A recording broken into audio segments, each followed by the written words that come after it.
அனைவருக்கும் வணக்கம்.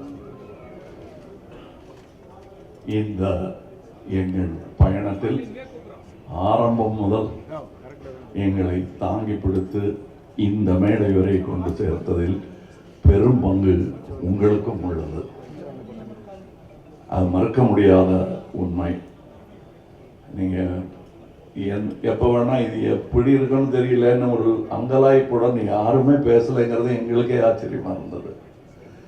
வழக்கமாக அப்படி பார்ப்போம் வரட்டும் அப்படின்றது. அதுக்கு முன்னாடி நீங்களே அதை உங்கள் எதிர்பார்ப்பை உங்கள் கண்களின் மூலம் காட்டுகிறீர்கள் எங்களுக்கு.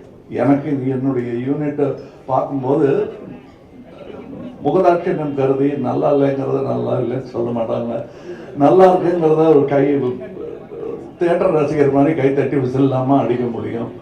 அதனால இப்போ நல்லா இருக்கு சார் அப்படின்னு சொல்லிட்டு போயிடுவாங்க. கொஞ்சம் அழுத்தி தான் வாசிப்பாங்க. ஆனால் நான் அவங்க கண்ணை பார்த்துக்கிட்டே இருப்பேன். ஏன்னா அவங்க எல்லாருமே சீசன்டு பீப்புள். இதில் இங்கே வந்து கற்றுக்கலான்னு வந்தோம் சார்ங்கிறவங்க யாருமே கிடையாது. கற்றுக்கிட்டு வந்தவங்க தான். டெக்னீஷியன்ஸாக இருக்கட்டும், நடிகர்களாக இருக்கட்டும், அவங்க கூட வேலை செய்யும்போது அவங்கள் முகத்தில் பார்க்குற சந்தோஷத்தை அது அப்படியே ஒரு பெரும் தொற்று, அது யூனிட்டுக்கே தொற்றிக்கிச்சு.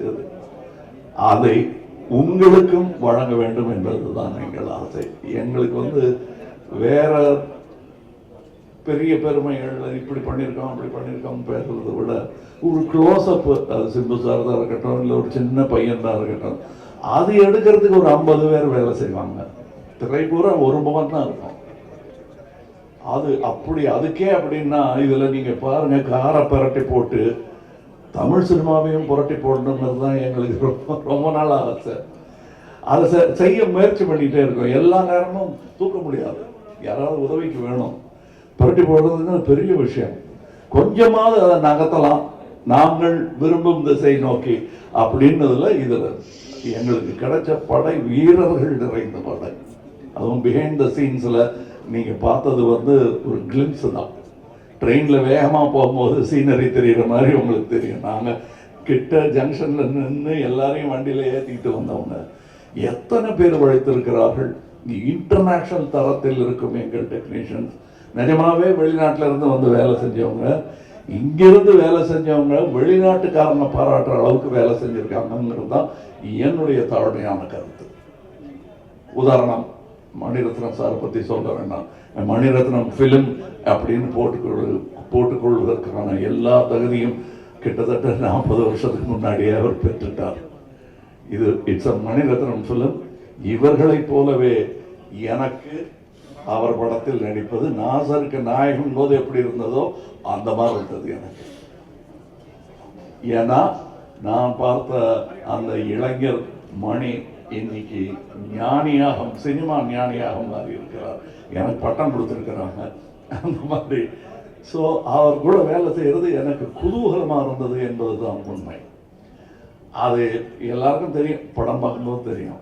அந்த எங்கள் செட்டில் இருந்து எங்களை பார்த்தவங்களுக்கும் அது புரியும்.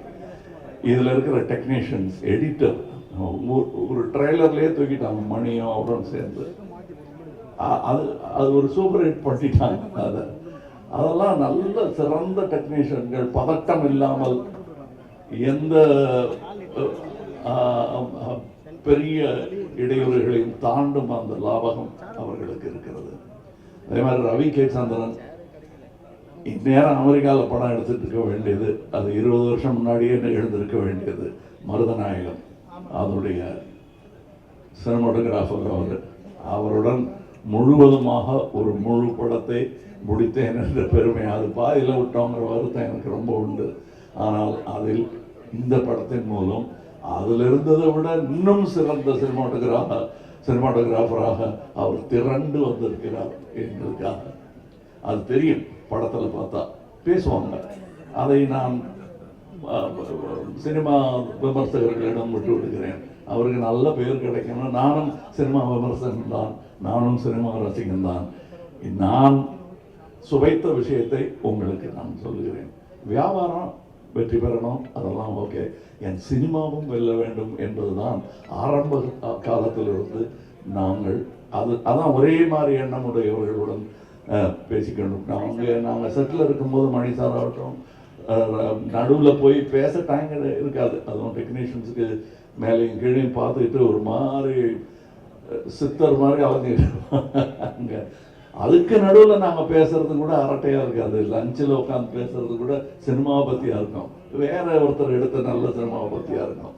இப்படி ஒரு அற்புதமான சூழலில் நாங்கள் இந்த படத்தை எடுத்துருக்கோம். இந்த மாதிரி ஆரோக்கியமான ஒரு சூழல் ஐமவேதே எவ்வளோ பணம் கொடுத்தாலும் கிடைக்காது. அது எனக்கு கிடைத்தது, ராஜ்கமலுக்கு கிடைத்தது. ராஜ்கமலுக்கு பின்னாடி இருக்கிற அந்த இன்டர்நேஷ்னல்ங்கிற அந்த வார்த்தைக்கு முழு அர்த்தத்தை மணிரத்னம் எங்கள் டெக்னீஷியன்ஸ் கொடுத்துருக்கிறார்கள். இதில் உள்ள கலைஞர்கள் சின்ன சின்ன பாத்திரம் பண்ணவங்க. ஒரு சின்ன பையன்லாம் ஆக்ட் பண்ணியிருக்காரு, ஒரு 50 படம் பண்ணியிருப்பாரு அந்த பையங்கிற மாதிரி பண்ணியிருக்காரு. அதுக்கு நிஜமாவே 100-200 படம் பண்ணவங்கலாம் சின்ன சின்ன வேஷங்கள் பண்ணியிருக்காங்க. இந்த சந்தோஷத்துக்காக, மணி சார் கூட ஒர்க் பண்ணுங்கிற சந்தோஷத்துக்காக தான் பாதி பேர் இருந்தாங்க. சம்பளம் 2ஆம் பட்சம் தான் அவங்களுக்கு. இது எங்களுக்கு தெரிந்த உண்மைங்கிறதுனால சொல்கிறேன். நாம் வையாபுரி மாதிரி ஆர்டிஸ்ட் எல்லாம் நான் கண்டெடுத்தவர். அவர் ஜூனியர் ஆர்டிஸ்டாக இருந்தபோது நாங்கள் கண்டெடுத்து இவர் அப்படின்னு பார்த்து கூப்பிட்டது அவர். இன்னைக்கு அவர் எங்கள் கூடயே பயணம் உட்காந்து சீட்டு கிடைச்சாச்சு உட்காந்துருக்கோம்.